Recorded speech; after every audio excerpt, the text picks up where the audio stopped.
The Weird of the White Wolf. Prologue.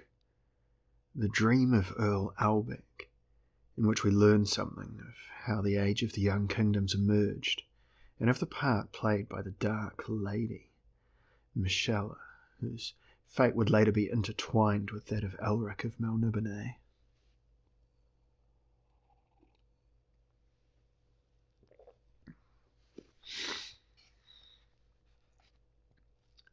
From the glassless window of the stone tower it was possible to see the wide river winding off between loose brown banks, through the heaped terrain of solid green copses which blended very gradually into the mass of the forest proper. And out of the forest the cliff rose, grey and light green, up and up the rock darkening, lichen-covered, to merge with the lower and even more massive stones of the castle. It was the castle which dominated the countryside in three directions, drawing the eye from river, rock, or forest. Its walls were high and of thick granite, with towers, a dense field of towers, grouped so as to shadow one another.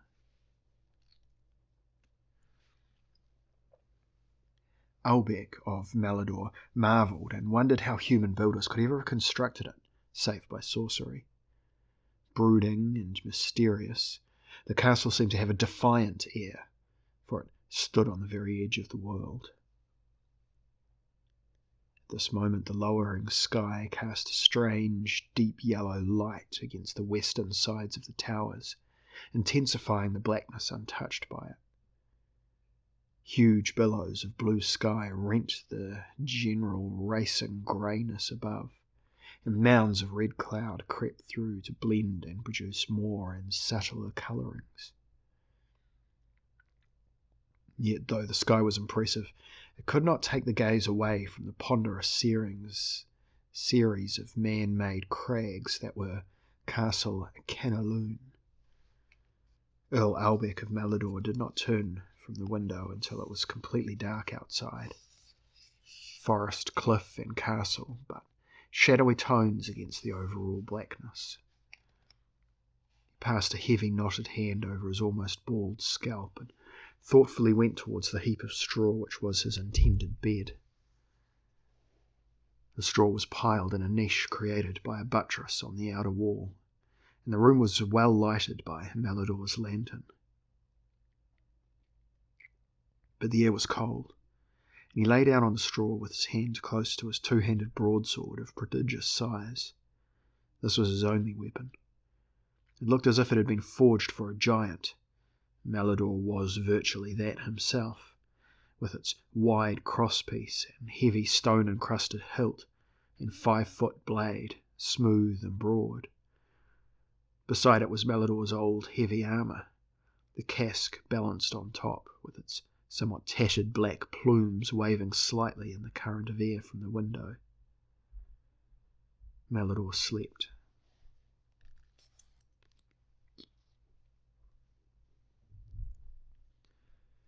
His dreams, as usual, were turbulent, of mighty armies surging across the blazing landscapes, curling banners bearing the blazons of 100 nations, forests of shining lance tips, seas of tossing helmets, the brave, wild blasts of the war horns, the clatter of hooves, and the songs and cries and shouts of soldiers. These were dreams of earlier times, of his youth when, for Queen Eleoada of Clant, he had conquered all of the southern nations, almost to the edge of the world.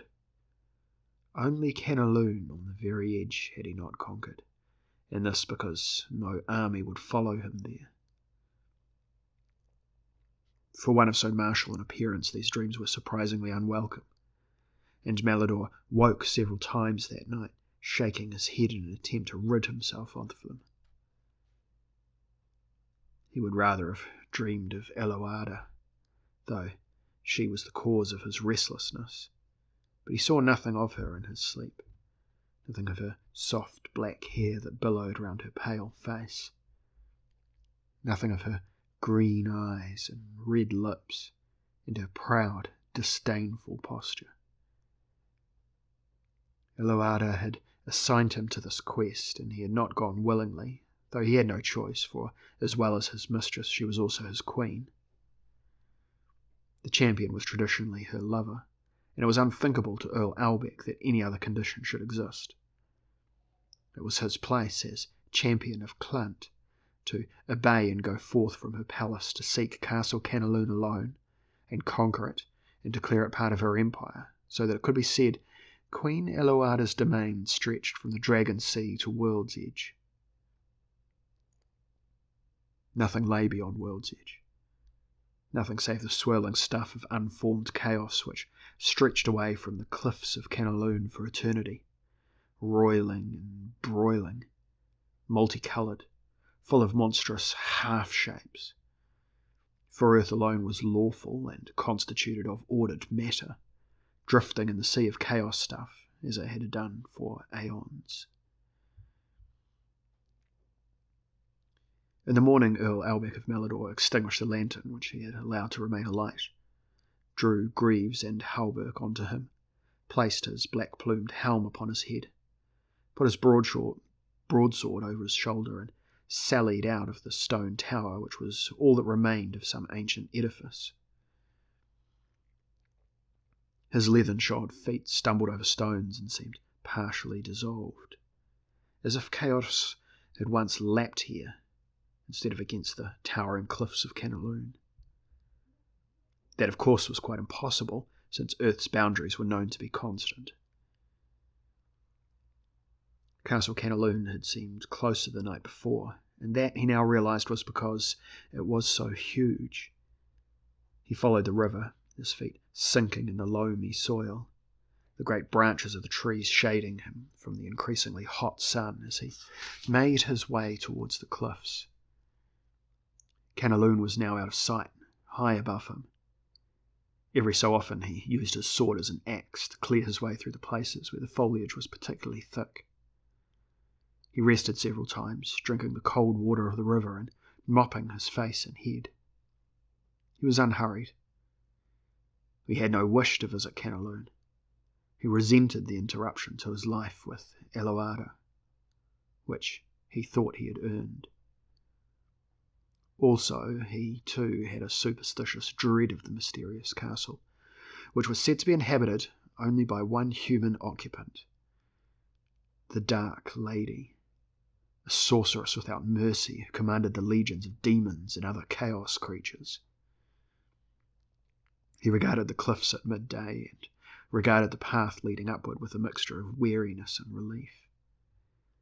He expected to have to scale the cliffs.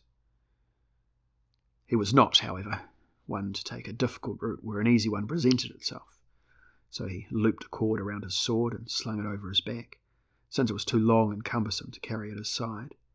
Then, still in a bad humour, he began to climb the twisting path. The lichen-covered rocks were evidently ancient, contrary to the speculations of certain philosophers who asked why Canaloon had only been heard of a few generations since. Malador believed in the general answer to this question, that explorers had never ventured this far until fairly recently. He glanced back down the path and saw the tops of the trees below him, their foliage moving slightly in the breeze. The tower in which he'd spent the night was just visible in the distance, and beyond that, he knew, there was no civilization, no outpost of man for many days north, east, or west. Can chaos lay to the south? He'd never been so close to the edge of the world before, and wondered how the sight of unformed matter would affect his brain.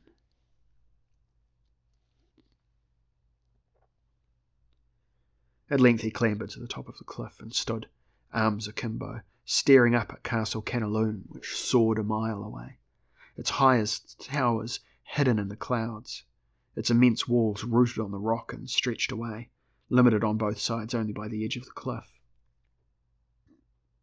And on the other side of the cliff, Malador watched the churning, leaping chaos substance, predominantly grey, blue, brown, and yellow at this moment, though its colours changed constantly, spew like the sea spray a few feet from the castle. He became filled with a feeling of such incredible profundity that he could remain in this position for a long while, completely overwhelmed by a sense of his own insignificance. It came to him eventually that if anyone did dwell in the Castle Canaloon, then they must have a robust mind, or else must be insane.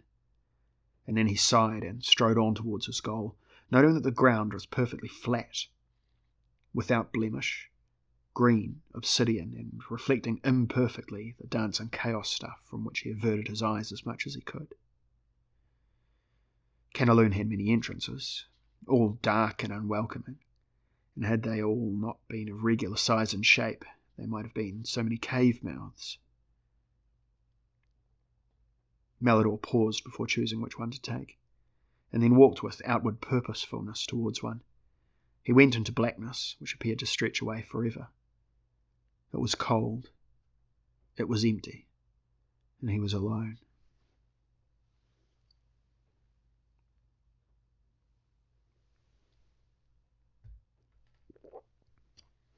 He was soon lost. His footsteps made no echo, which was unexpected. Then the blackness began to give way to a series of angular outlines, like the walls of a twisting corridor, walls which did not reach the unsensed roof, but ended several yards above his head. It was a labyrinth, a maze.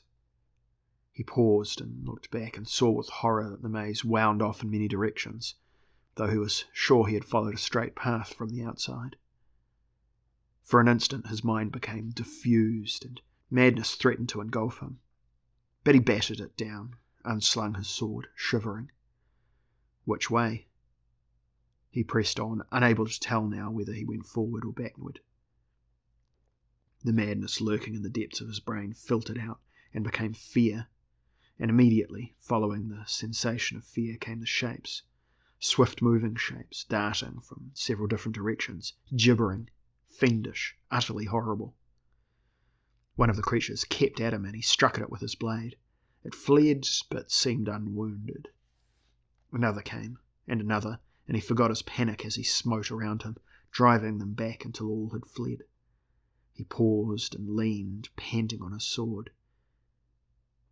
Then, as he stared around him, the fear began to flood back into him, and more creatures appeared. Creatures with wide, blazing eyes and clutching talons. Creatures with malevolent faces mocking him. Creatures with half-familiar faces, some recognizable as those of old friends and relatives, yet twisted into horrific parodies. He screamed and ran at them, whirling his huge sword, slashing, hacking at them, rushing past one group to turn a bend in the labyrinth and encounter another. Malicious laughter coursed through the twisting corridors, following him and preceding him as he ran. He stumbled and fell against a wall. At first the wall seemed of solid stone, then slowly it became soft and he sank through it, his body lying half in one corridor, half in another. He hauled himself through, still on hands and knees, looked up and saw Eloada, but in Eloada his face grew old as he watched. I am mad, he thought. Is this reality or fantasy or both? He reached out his hand. Eloada. She vanished, but was replaced by a crowding horde of demons. He raised himself to his feet and flailed around him with his blade, but they skipped outside his range and he roared at them as he advanced. Momentarily, while he thus exerted himself, the fear left him again, and with the disappearance of the fear, so the visions vanished until he realized that the fear preceded the manifestations and he tried to control it.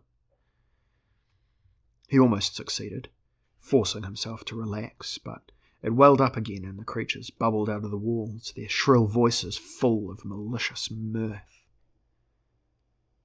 This time he did not attack them with his sword, but stood his ground as calmly as he could and concentrated upon his own mental condition.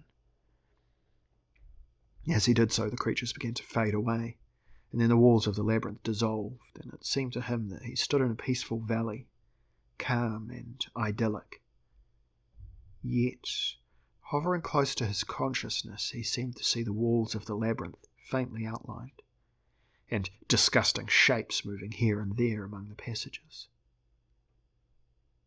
He realised that the vision of the valley was as much as an illusion as the labyrinth, and with this conclusion both valley and labyrinth faded, and he stood in an enormous hall of a castle which could only be Canaloon. The hall was unoccupied, though well furnished, and he could not see the source of the light, which was bright and even. He strode towards a table, on which were heaped scrolls, and his feet made a satisfying echo. Several great metal-studded doors led off from the hall, but for the moment he did not investigate them, intent on studying the scrolls and seeing if they could help him unravel Canaloon's mystery. He propped his sword against the table and took up the first scroll. It was a beautiful thing of red vellum, but the black letters upon it meant nothing to him, and he was astounded for, though dialects varied from place to place, there was only one language in all the lands of the earth. Another scroll bore different symbols still, and a third he unrolled carried a series of highly stylized pictures, which were repeated here and there, so that he guessed they formed some kind of alphabet. Disgusted, he flung the scroll down, picked up his sword, drew an immense breath, and shouted, "Who dwells here? Let them know that Aubec, Earl of Malador, champion of Clant, and conqueror of the south, claims this castle in the name of Queen Eloada, Empress of all the Southlands." In shouting these familiar words, he felt somewhat more comfortable, but he received no reply. He lifted his casque a trifle and scratched his neck. Then he picked up his sword, balanced it over his shoulder, and made for the largest door. Before he reached it, it sprang open, and a huge man-like thing with hands like grappling irons grinned at him. He took a pace backward, and then another, until, seeing that the thing did not advance, stood his ground observing it. It was a foot or so taller than he, with oval, multi-faceted eyes that by their nature seemed blank. Its face was angular and had a grey metallic sheen. Most of its body was comprised of burnished metal, jointed in the manner of armour. Upon its head was a tight-fitting hood studded with brass. It had about it an air of tremendous and insensate power, though it did not move. "A golem," Malador exclaimed, for it seemed to him that he remembered such man-made creatures from legends. "What sorcery created you?" The golem did not reply, but its hands, which were in reality comprised of 4 spikes of metal apiece, began slowly to flex themselves, and still the golem grinned. This thing, Malador knew, did not have the same amorphous quality of his earlier visions. This was solid. This was real and strong, and even Malador's manly strength, however much he exerted it, could not defeat such a creature. Yet neither could he turn away. With a scream of metal joints, the golem entered the hall and stretched its burnished hands towards the Earl. Malador could attack or flee, and fleeing would be senseless. He attacked. His great sword clasped in both hands, he swung sideways at the golem's torso, which seemed to be its weakest point. The golem lowered an arm, and the sword shattered against metal with a mighty clang that set the whole of Malador's body quaking. He stumbled backwards. Remorselessly, the golem followed him. Malador looked back and searched the hall in the hope of finding a weapon more powerful than his sword, but saw only shields of an ornamental kind upon the wall to the right. He turned and ran to the wall, wrenching one of the shields from its place and slipping it on his arm. It was an oblong thing, very light and comprising several layers of cross-grained wood. It was inadequate, but it made him feel a trifle better as he whirled again to face the golem. The golem advanced, and Malador thought he noticed something familiar about it, just as the demons of the labyrinth had seemed familiar. The impression was only vague. Canaloon's weird sorcery was affecting his mind, he decided. The creature raised the spikes on its right arm and aimed a swift blow at Malador's head. He avoided it, putting up his sword as protection. The spikes clashed against the sword, and then the left arm pistoned forward, driving at Malidor's stomach. The shield stopped the blow, though the spikes pierced it deeply. He yanked the buckler off the spikes, slashing at the golem's leg joints as he did so. Still staring into the middle distance, with apparently no real interest in Malidor, the golem advanced like a blind man as the Earl turned and leapt up on the table, scattering the scrolls. Now he brought his huge sword down on the golem's skull, and the brass studs sparked, and the hood and head beneath it was dented. The golem staggered and then grasped the table, heaving it off the floor so that Malidor was forced to leap to the ground. This time he made for the door and tugged at its latching, but the door would not open. His sword was chipped and blunted. He put his back to the door as the golem reached him and brought its metal hand down on the top edge of the shield. The shield shattered and a dreadful pain shot up Malidor's arm. He lunged at the golem, but he was unused to handling the big sword in this manner, and the stroke was clumsy. Malidor knew that he was doomed.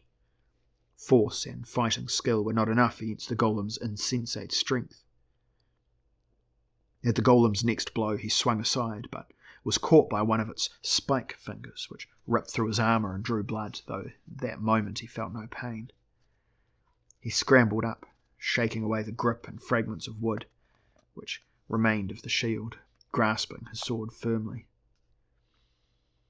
The soulless demon has no weak spot, he thought, and since it has no true intelligence, it cannot be appealed to. What would a golem fear? Well, the answer was simple. The golem would only fear something as strong or stronger than itself. He must use cunning. He ran for the upturned table, with the golem after him, leaped over the table and wheeled as the golem stumbled, but did not, as he'd hoped, fall. However, the golem was slowed by its encounter, and Aubec took advantage of this to rush for the door, through which the golem had entered. It opened. He was in a twisting corridor, darkly shadowed, not unlike the labyrinth he had first found in Canaloon. The door closed, but he could not find anything to bar it with. He ran up the corridor as the golem tore the door open and came lumbering swiftly after him. The corridor writhed about in all directions, and though he could not always see the golem, he could hear it, and had the sickening fear that he would turn a corner at some stage and run straight into it. He did not, but as he came to a door and upon opening it and passing through it, found himself again in the hall of Castle Canaloon. He almost welcomed this familiar sight as he heard the golem, its metal parts screeching, continue to come after him. He needed another shield, but the part of the hall in which he now found himself had no wall shields, only a large round mirror of bright, clear polished metal. It would be too heavy to be much use, but he seized it, tugging it from its hook. It fell with a clang, and he hauled it up, dragging it with him as he stumbled away from the golem, which had emerged into the room once more. Using the chains by which the mirror had hung, he gripped it before him, and as the golem's speed increased and the monster rushed upon him, he raised the makeshift shield. The golem shrieked.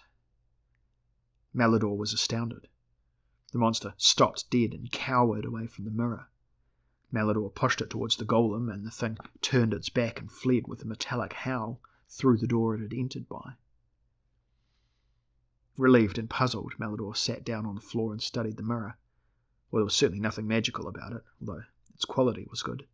He grinned and said aloud, "The creature is afraid of something. It's afraid of itself." He threw back his head and laughed loudly to his relief, and then he frowned. Now to find the sorcerers who created him and take vengeance on them. He pushed himself to his feet, twisted the chains of the mirror more securely around his arm, and went to another door, concerned lest the golem complete its circuit of the maze and return through the door. This door would not budge, so he lifted the sword and hacked at the latch for a few moments until it gave. He strode into a well-lit passage with what appeared to be another room at its far end, the door open. A musky scent came to his nostrils as he progressed along the passage, the scent that reminded him of Eloada and the comforts of Clant. When he reached the circular chamber, he saw that it was a bedroom, a woman's bedroom, full of the perfume he had smelled in the passage. He controlled the direction his mind took, thought of loyalty and clant, and went to another door which led off from the room. He lugged it open and discovered a stone staircase winding upward. This he mounted, passing windows that seemed glazed with emerald or ruby, beyond which shadow shapes flickered so that he knew that he was on the side of the castle overlooking chaos. The staircase seemed to lead up into a tower, and when he finally reached the small door at its top, he was feeling out of breath and paused before entering. Then he pushed the door open and went in. A huge window was set in one wall, a window of clear glass through which he could see the ominous stuff of chaos leaping. A woman stood by the window as if awaiting him. "Well, you are indeed a champion, Earl Aubec," said she, with a smile that might have been ironic. "Well, how do you know my name?" "Well, no sorcery gave it to me, Earl of Malador. You shouted it loudly enough when you first saw the hall in its true shape." "Well, was that not then sorcery?" he said ungraciously. "The labyrinth, the demons, even the valley? Was not the golem made by sorcery? Is not this whole cursed castle of a sorcerous nature?" She shrugged.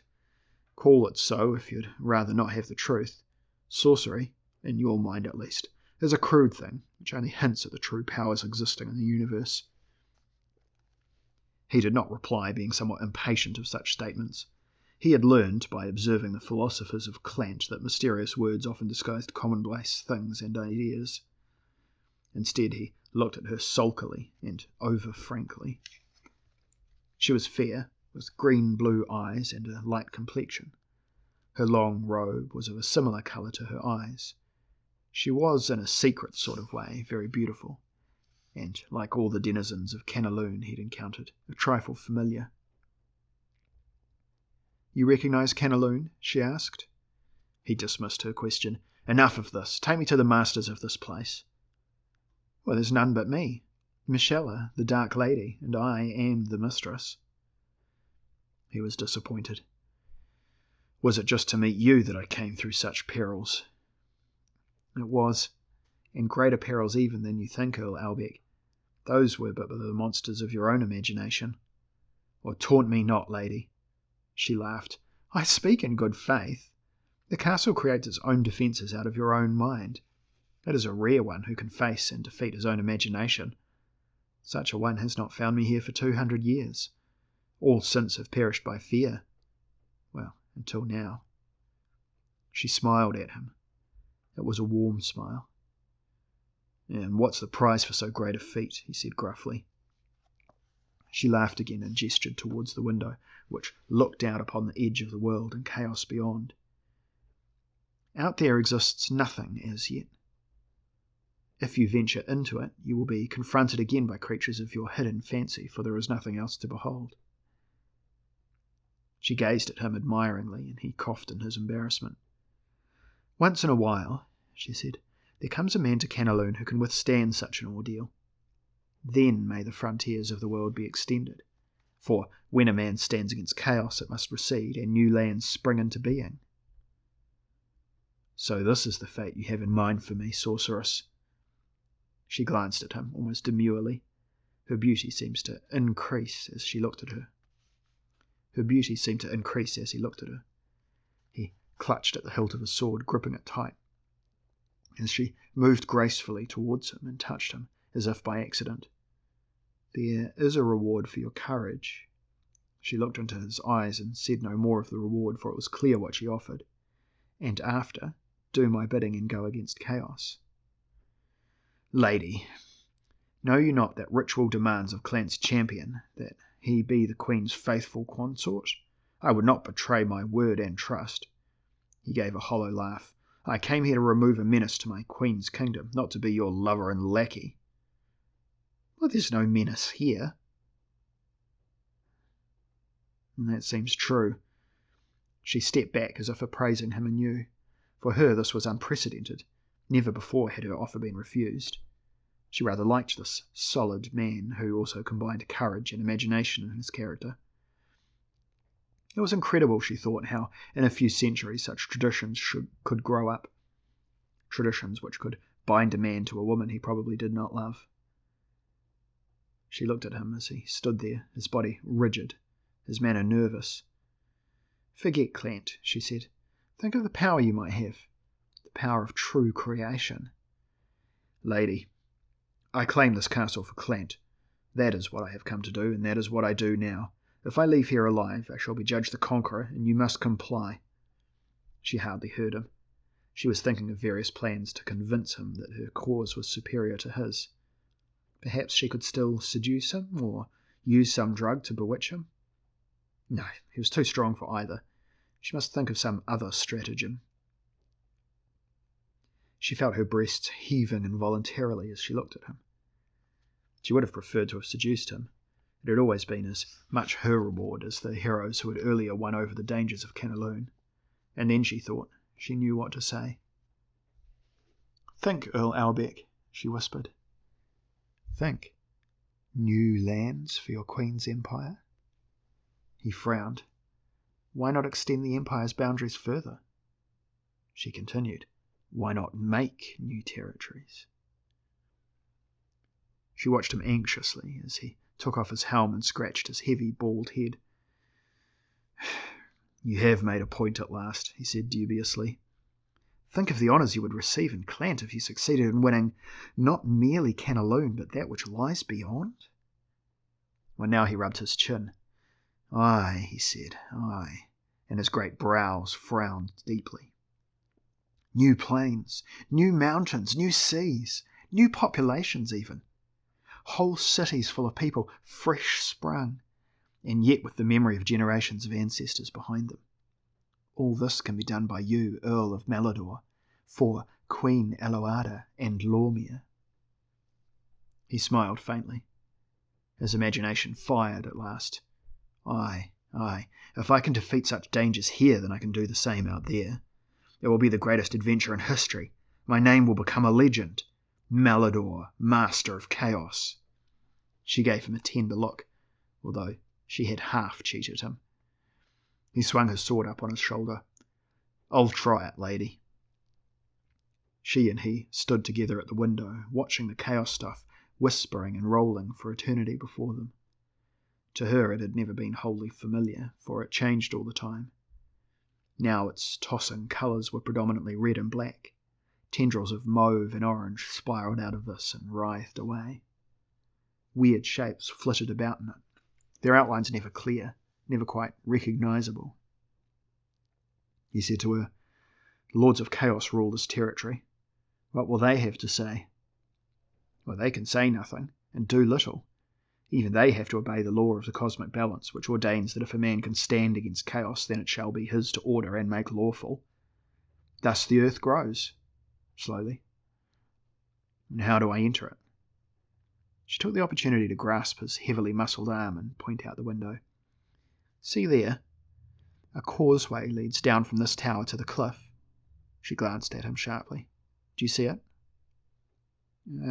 Yes, I had not, but now I do. Yes, a causeway." Standing behind him, she smiled a little to herself. "I will remove the barrier," she said. He straightened his helm on his head. "For Clant and Eloada, and only those do I embark upon this quest." She moved towards the wall and raised the window. He did not look at her as he strode down the causeway into the multicoloured mist. As she watched him disappear, she smiled to herself. How easy it was to beguile the strongest man by pretending to go his way. He might add lands to his empire, but he might find their populations unwilling to accept Eloada as their empress.